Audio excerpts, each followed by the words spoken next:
평가 한번 봅시다.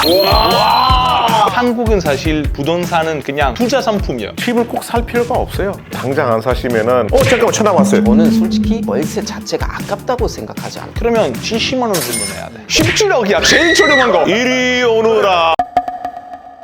네, 안녕하세요. 오늘 사업가.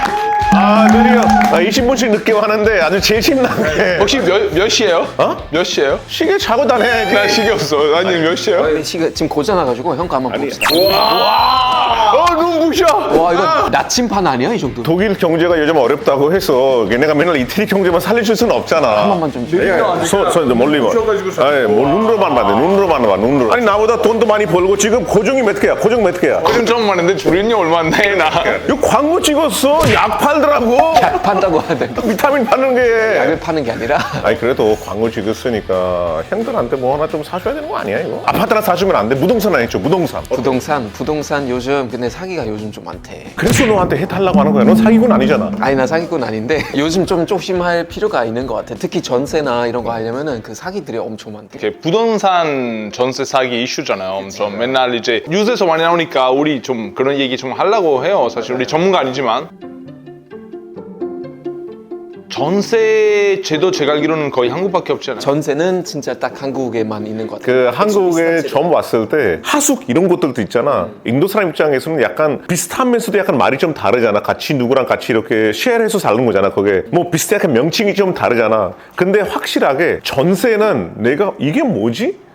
되게 놀랐어. 그거 옛날에 강화조약 이후로 생겼다고 하더라고요. 1876년에 그 럭키 때 그때 이제 올 때쯤이었잖아. 근데 어쨌거나 그때 이제 부산 둘이 내가 옛날에 왔다고 이렇게 신나는 일이야. 미소가 귀가지. 아니 내가 옛날에 그렇게 열리는 게 제일 재밌어요, 이 세상. 그래 재미있게 봐라. 아무튼 그래서 이제 원산, 부산 그리고 인천 이제 항구 도시들이 많이 개방되고 그리고 그 일제 그때쯤에 이제 또 일본 사람들이 많이 들어오면서 인구가 많이 늘어나는데 그때는 그 약간 자기 집을 이제 빌려주는 형태로 많이 한다고 했었어. 매매가의 한 절반 정도. 이렇게 그 당시에 시작하다가 계속 이제 유지됐던 거지. 한국은 약간 이 주거 현대 굉장히 많아. 당연히 뭐 아파트 있고 전용 주택 있고 빌라도 있고 그리고 럭키 원한 것처럼 하숙집도 있고 원룸도 있고. 한국도 인구가 시골에서 큰 도시로 오다 보니까 뭐 돈이 있으면은 형평이 좋으면은 뭐 좋은 데 갈 수 있지만은 돈이 좀 아껴 써야 된다고 하면은 옥탑방.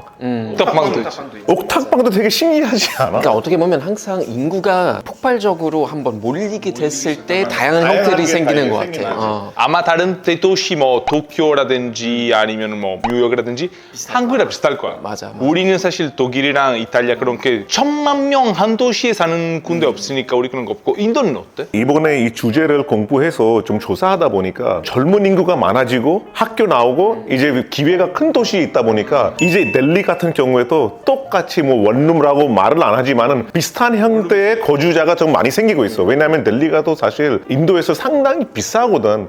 한 부부가 24평 위주로 아파트나 압구정 정도에다가 얻으면은 월세가 300만 넘을 거야. 인도 물가랑 비교하면 엄청 비싸네. 근데 다른 게 뭐냐면은 한국은 이제 전세 이런 거 있으면은 인도는 아직까지 전세 개념이 없고 주로 월세가 많은데 보증금은 주로 2달에서 3개월의 월세가 보증금을 미리 주고 여기서 월세가 약간 그래도 안 주면은 이 투장이 생기잖아. 언제 줄 거야 안 줄 거야. 그래서 요즘 어떻게 하냐면은 인도에 수표가 있어. 이렇게 사인하면은 은행에서 그게 발행이 돼. 그럼 1년 내내 수표를 미리 다 적어놔서 집주인한테 주면은 그게 하나의 보증이 될 수가 있어.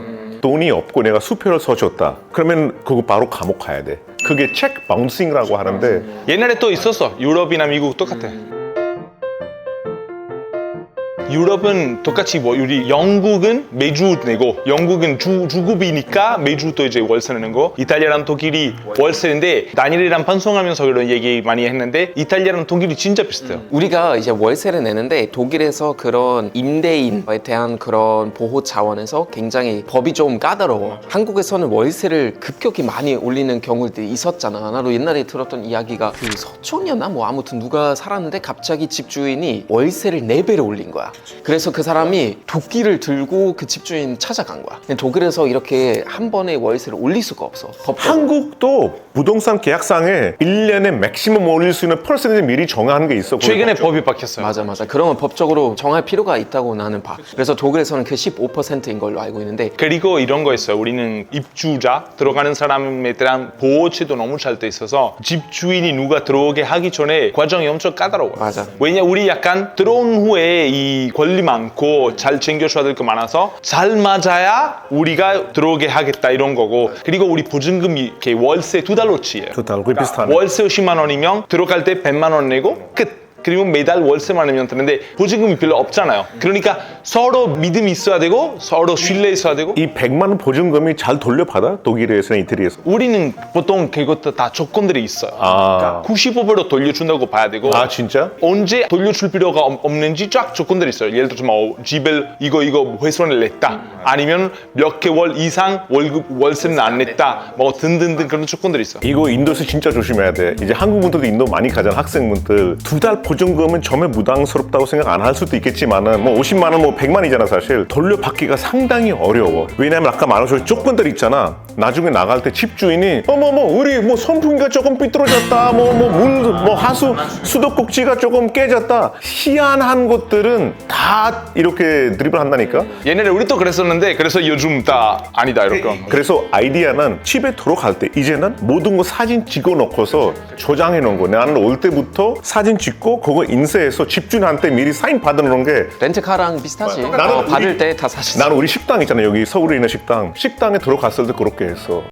근데 전세 제도 같은 경우는 사실 들어가는 사람 입장에서 좋은 게 뭐냐면 금리 어느 정도 낮으면 몇 년 동안 이 목돈 주고 물론 거기에 대한 이자는 포기하지만 월세 안 내니까 사실 어떻게 보면 좋은 거고 계산하면은 어느 정도 이제 이익일 수도 있지. 이길 수도 있어. 저 같은 경우는 이익이고 근데 문제가 뭐냐면 건강하게 투자하는 사람과 장난치는 사람들이 있는데 여러 군데에서 전세를 받으면 나는 없는 목돈 생기고 그 목돈으로 투자할 수도 있고 또 다른 집 살 수도 있고 그 뭐 다는 아니겠지만은 그 주변에서 들어보면은 주인 입장에서 이 전세금을 받잖아. 바로 갭 투자한단 말이야. 이제 다른 재산에다가 어느 정도 돈 주고 대출 받아서 하는데 문제가 언제 되냐면은 최근에 내가 말은 안 하겠지만은 우리 외국인 커뮤니티에 한국말 상당히 잘하는 친구가 있거든. 내가 야 너 마포에 사는지 뭐 어디 뭐 이사 안 가냐? 오빠 이사 가고 싶은데 집주인이 보증금을 안 돌려주고 있단다. 보증금? 아니면 그 전세? 야, 전세금. 주인랑 그나마 협의가 잘 되는 게 주인이 솔직하게 얘기했대. 나는 지금 다른 아파트에 내가 투자해놨는데 그 아파트가 안 팔려서 지금 당장 내가 돌려줄 수 없으니 그냥 2년 동안 내가 전세랑 월세 올리지 않을 테니까 여기 살아라. 팔리자마자 내가 얘기하겠다. 본인 이게 지금 본인 입장에서는 지금 약간 부동산에 좀 떨어지서 좀 이사 가고 싶은데 넓은데 되게 지금 주인이 그렇게 얘기해서 골치 아프게. 골치가 아프다고 하더라고. 사실 이런 부동산 관련된 위기 상황은 언제나 갑자기 경기가 안 좋아서 금리 높아질 때 생기는 거예요. 2008년 이 mortgage, subprime mortgage 위기도 이제 금융 위기는 또 마찬가지인 거예요. 사실 아슬아슬하게 투자하다가 왜냐면 그때 신용이 낮은 사람들한테 대출 주고 집 팔고 하다가 갑자기 이자 올라가면 사람들이 이제 그 대출 낼 수도 없잖아요. 마찬가지로 이번에 무리해서 집이나 건물이나 뭐 전세 받고 그 전세 돈으로 또 다른 투자하고 근데 백이 없잖아요. 갑자기 이자율이 올라가면 계산했던 게 이제 맞지 않는 거예요. 그리고 이제 요즘 뭐 전세 보험이나 이런 거 다 있지만 어쨌거나 사기들이 일어나고 이제 큰일들이 최근에 그 빌라왕 그거 얘기 들어서 그 사건? 그거는 진짜 난 말도 안 된다고 생각해서 약간 그거 기사를 찾아봤는데 그 사람이 이제 그 전세 보증금 비에 총 다 합치면 542억 원이야. 그러니까 그 피해자 거의 총 이제 347명 정도 되는 건데 빌라는 1000개, 10,000개 하는 게는 뭐 사업적으로는 뭐 할 수가 있으니 그건 나쁜 거 아닌데 돈은 안 돌려주는 게 이제 범죄의 일이잖아. 그게 갭 투자가 뭐냐면은 나도 사실 2017년 전에 처음에 집을 샀을 때 한국에서는 집을 예를 들면은 6억이면은 1억 5천 얼마 주고 한 70% 정도 은행 대출 받거든. 은행 대출이 뭐 예를 들면 3% 이자다. 그러면 한 달에 한 170에서 200만 원 내야 되잖아. 근데 내가 집을 1억만 주고 마련해서 누구한테 월세를 줬어. 7억 생기는 거지 갑자기. 월세 주는 사람의 월세를 바꿔서 은행 대출을 이렇게 막는 거야. 이렇게 투자로 하나 하면 되는데 예를 들면 내가 10억 있으면은 집을 10개를 1억 주고 사서 월세를 돌려서 아파트 값이 상승하면은 그 갭을 내가 다 버는 거지. 한국에서는 우리가 독일이나 이탈리아 그 집값 보면 지난 20년 동안 상승률 보면 그렇게 많이 오르지 않았어요. 왜냐면 우리는 보통 집은 그냥 주거 목적으로 보는 거죠. 근데 한국은 사실 부동산은 그냥 금융상품이에요. 투자 상품이에요. 일부 사람들은 부동산으로 돈을 벌 수 있다는 거 생각하고 그래서 사실 유튜브 채널이나 뭐 그런 책이나 굉장히 많아요. 직장인인데 부자 될 수 있는 방법. 럭키 말한 것처럼 대출 받고 내 돈 좀 넣고 아파트 사고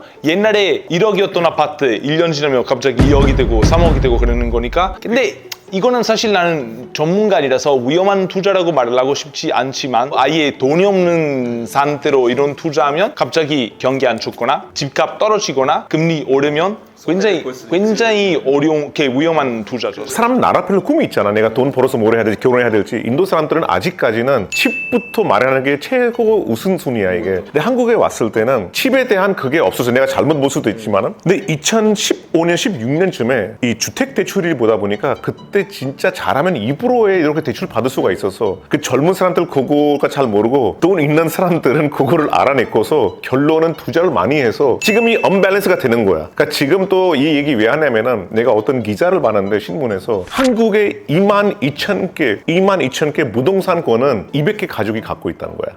이태리 독일의 그 주택 대출이 얼마 몇 % 정도 되는 거야? 확인해야 되는데 진짜 이탈리아 아직까지 낮아요. 왜냐면 우리는 보통 결혼을 하거나 동거하기 시작하면 월세로 살 수도 있지만 대부분 사람들이 집을 쌓는다고 봐야 돼요. 왜냐면 우리는 아파트를 선호하지 않아요. 어쩔 수 없이 대도시 로마나 밀라노 살아야 되는 사람들은 아파트 월세로 들어가지만 우리는 로마나 밀라노 인구 합치면 500만 명밖에 안 돼요. 나머지 5,500만 명들은 살고 있는 도시에는 아파트 있지도 않아요. 그래서 개인주택 사요. 개인주택이 내 집이니까 바로 대출 받아서 어차피 변사에 내가 대출 갚으면 되고 그 집을 원하는 대로 꾸며. 왜냐면 우리 마당 있어야 되고 바베큐 있어야 되고 다 개인적으로 다 설계하는 거지. 옛날에 규정사람이 었을 때 프랑스 친구가 아파트는 못 사는 사람들에 의해서 만드는 곳이 우리도 그래요. 유럽에서는 그런 개념이지. 그 각 나라고는 우리가 전세 제도가 없잖아. 그러면은 좀 다른 형태의 부동산 사기들 있어? 그 인도 같은 경우에는 당연히 부동산 사기가 너무 많은 게 한국에 우리가 일단 그게 등기 상황 이렇게 다 나오잖아 이게. 맞아. 그게 진짜 짱 시스템이야. 인도는 그 시스템 자체가 없어. 센트럴라이즈 컴퓨터를 통해서 모든 등기를 검사할 수 없다 보니까 사기가 많이 생긴 거야. 오리지널 페이퍼로 이렇게 있다 보니까 위조 상황이 너무 많아서 좀 조심해야 되고 두 번째는 너무 좋은 아파트이고 근데 이게 지금 3개밖에 안 남아서 당장 안 사시면은 잠깐만 전화 왔어요. 네네네네네. 내일 보러 오신다고요? 예. 잠깐만요. 독일이랑 똑같네. 똑같아 우리. 우리도 그러니까 사실 인도 사람 있는 거 아니야 거기? 그럴 수 있어. 왜냐면 전세 없으니까 보증금으로 사기 많이 치지. 허위 광고 만들어서 말도 안 되는 가격들인 거야. 그러니까 시세 비해서 너무나 낮은 거야. 뭐 예를 들면 사람들이 제일 살고 싶은 도시 예를 들면 함부르크야 독일에서. 럭키네 집인데 뭐 3억이야. 맞아 3억이야. 안감뷰 30억인데 갑자기 10억으로 나와 럭키네 집. 와. 그러면은 난 운이 좋고 한데 연락처도 딱 메일 주소나 전화 그냥 딱 하나 정도 있는데 제가 이제 급하게 내놓는데 왜냐면은 가족들이 다 외국에 있어서 저도 외국어는 안 금매물. 근데 이제 제가 그러면 열쇠를 제가 남겨드릴 테니까 그래도 이제 아직 잘 모르는 상황이니까 그냥 조금이라도 이제 보증금 남겨주세요 하면은 그 다음에 이제 보증금 받고 이제 안녕. 우리는 그 큰 사기 다 두 가지밖에 없어. 하나는 다니엘 럭키 말한 거. 하나는 그런 거야. 집에 들어가. 집에 이제 월세로 들어가. 집 주인이 잘 안 오고 멀리 살고 그러면 집 관련된 모든 서류들을 위조해. 그 서류로 우리 집을 럭키한테 팔아. 럭키 친구야. 그 집을 럭키한테 팔아. 그러면 한 번 이제 거래되잖아. 우리 원래 가지고 있었던 서류 위조지만 한 번 거래하니까 새로 만든 서류는 그거 가짜 아니야. 진짜 서류야. 그럼 럭키는 그 서류 가지고 부동산에 가서 저희 집을 팔고 싶은데 그 부동산이 그 집에 팔아주는데 문제가 주인이 다른 사람이야. 주인이 몰라. 그런 사례. 그래도 나중에 인도 가고 요즘 뭐 외국인도 인도 뭐 한국 사람도 많이 가니까 인도 가서 뭐 부동산 뭐 월세이든 전세가 없지만은 뭘 하더라도 제일 중요한 거 하나 공증을 하고 있어. 공증. 모든 서류를 법원에 가서 공증을 받잖아. 그러면은 완전 하이스피드야. 나중에 무슨 문제가 생기면은 공정된 서류는 정말 보호를 많이 받을 수가 있어. 법원에서 받아야 돼. 지금 세 명 그러면 이제 어떻게 살고 있어? 나는 이제 나 전세로 살고 있는데 옛날에는 우리도 불안하잖아. 사실 금액이 크니까 어떻게 해야 되는지. 그럼 우리 같은 경우는 사실 집주인이 너무 좋으시고 잘 사시고 젊은 부부시니까 서로 신뢰 너무 가요. 그래서 우리 사실 이거만 했어요. 전세 보증보험을만 했고.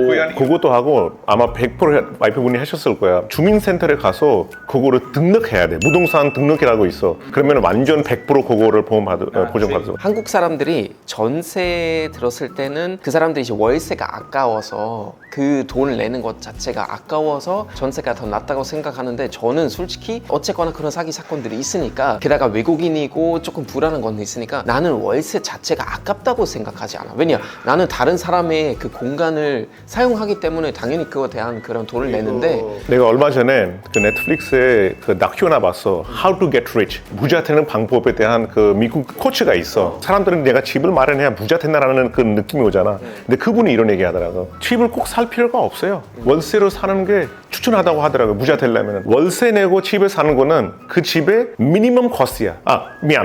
월세 내고 사는 거는 그 집의 맥시멈 코스트야. 더 이상 나갈 돈이 없고 집을 사고 들어가는 거는 미니멈 코스트야. 거기서 이제 무슨 세금 뭐뭐 하는 게 추가 비용들이 많으니까. 경제학적으로 다니엘 럭키 말한 거 너무 말이 듣지만 현실적으로 보면 만약에 나는 지방에 사는데 처음으로 이제 서울에 올라왔어. 그리고 20대야. 그러면 이제 난 직장 다니는데 뭐 월급은 뭐 200, 250만 원 받아. 근데 요즘은 사실 빌라 살고 싶어도 직장에서 너무 멀지 않은 데서 그러면 70만 원 정도 내야 돼. 내가 월급 200만 원 버는데 월세로만 70만 원 나가는 거예요. 거기에다가 보증금도 있어.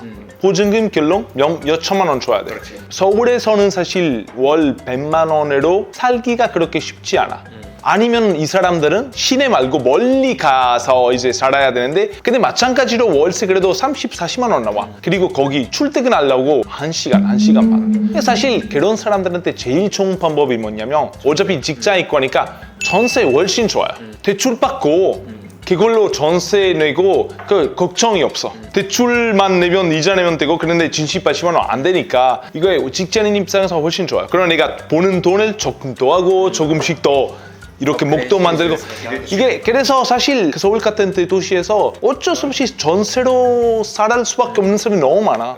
솔직히 난 한국에 왔을 때 나도 이제 한국에서 열심히 직장 다니고 처음부터 이제 결혼하고 27살 때 결혼해서 집에 들어갔잖아. 그때뿐만 아니라 요즘도 그래. 난 집값 볼 때 한국 사람들이 다 부자야. 왜 나는 27살 때 5천만 원이 없었어. 손바구 산지 12년 됐으니까 거기도 친구도 있고 레오도 학교 다니고 그래 손바구 집 보잖아. 17억이야. 제일 저렴한 거 17억이야. 이게 무슨 얘기야? 이게 진짜 어제 봤어. 근데 좀 더 위에 올라가잖아. 20억. 근데 요즘 떨어졌잖아. 얘네는 더 비쌌어. 그러니까 우리 그렇게 못 보는 사람도 아닌데 열심히 더 일하고 하는데 그리고 그런 것도 있어. 이탈리아 부동산 웹사이트 들어가 17억 집 보잖아. 우와 풀 성이야. 테니스 코트 있고 이리 오너라. 거의 궁전이야. 내가 이제 최근에 어떤 일 때문에 이제 급하게 이사 가야 되는 상황이어가지고 지금 월세로 살고 있는데 그 돈이 아깝긴 한데 어쨌거나 나는 그래도 유럽 사람 뭐라 해야 되나 여태까지 살아왔던 길 때문인지 모르겠지만 나는 전세 아직까지 솔직히 불안해. 그리고 전세랑 매매가는 요즘은 차이가 그렇게 엄청 많이 나진 않으니까 내가 전세는 예를 들면 내가 이 많은 목돈을 내는데 물론 요즘 보험도 잘 돼 있고 하지만 그 마지막 10% 정도 불안하단 말이야. 그래서 차라리 내가 대출 껴서 그냥 매매하면 어쨌거나 그 집이 그래도 내 집이 되는 거잖아. 제일 중요한 거는 당연히 이제 보험인 것 같고 등기 잘 확인해야 되는 그런 부분들인 것 같고 그리고 이거 확인하면 사기 안 따낸다. 등기상 집주인을 반드시 확인하기. 집주인의 신분증, 인감증명서 꼭 확인하기. 그리고 계약 후에도 등기를 태워보고 명의 변경됐는지 확인하기. 왜냐면 계약 다 해놓고 명의 바꿀 수도 있으니까 장난치고. 그리고 제일 중요한 거 집주인 국세, 지방세, 체납 사실 확인하기. 왜 그러냐면 요즘이 전세 사기는 문제된다는 건 뭐냐면 실제로 집주인이 세금을 안 냈기 때문에 집이 담보로 나가잖아요. 근데 거기 다른 사람이 살고 있으면 집이 없어지는 거잖아요. 그리고 이것도 문제였어요. 이 불량 주인 중개사도 있대요. 부동산이라고 하는데 실제로 부동산이 아닌데 한국공인중개사협회 누리집을 통해서 불량 주인중개사인지 아닌지 확인하래. 그리고 집 살 때는 내 인생에 한 번 말하는 집이니까 개인적으로는 질문을 좀 많이 물어보고 여러분 부동산을 할 때 창피해서 위축돼서 내가 뭐 이거 물어보면 되나요? 질문을 많이 물어봐야 되고 궁금한 거 다 물어보고 이 모든 게 더 좋지만은 은행에 가서 이 집에 대한 조사하면은 은행과 대출하려면은 은행에 체크리스트 다 있거든. 이 집의 집주인이 어떤지 뭐 집에 뭐 담보가 뭐뭐 있는지 은행에 그 집에 대한 체크리스트 받는 게 도 되게 하나 좋은 안전한 방법 중에 하나 있고 우리 또 열심히 해서 열심히 해서 우리 또 언젠가 럭키나 다니엘처럼 우리 또 우리만의 집 그렇게 살 수 있기를 바라면서 구독 좋아요 눌러주시고 사기 치지 마시고 그리고 여러분도 꼭 언젠간 자기 집 마련하실 수 있기를 진심으로 바라겠습니다. 사모사 응원할게요. 안녕.